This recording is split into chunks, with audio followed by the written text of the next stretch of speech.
याच्यामध्ये सर आमच्या पोलीस ठाणे सकरदरा हद्दीत बीडीपेठ येथे राहणारे एक फिर्यादी आहे. तर फिर्यादी हे त्यांच्या 15 वर्षाच्या मुलासोबत वेगळे राहतात आणि त्यांची जी मुलगी आहे 15 वर्षाची, तर ती घटनास्थळी बीडीपेठ इथे तिच्या आईसोबत राहत होती. तर त्यांचं असं म्हणणं आहे की तिथे तो आरोपी यायचा, शेख नौशाद शेख.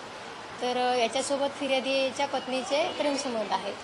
तर त्याने दिनांक 19/4/2026 रोजी तो घरी आला होता, जिथे पीडिता राहते आई सोबत तिथे. आणि त्याने तिच्यासोबत म्हणजे असं तिला बॅड टच केलेला आहे.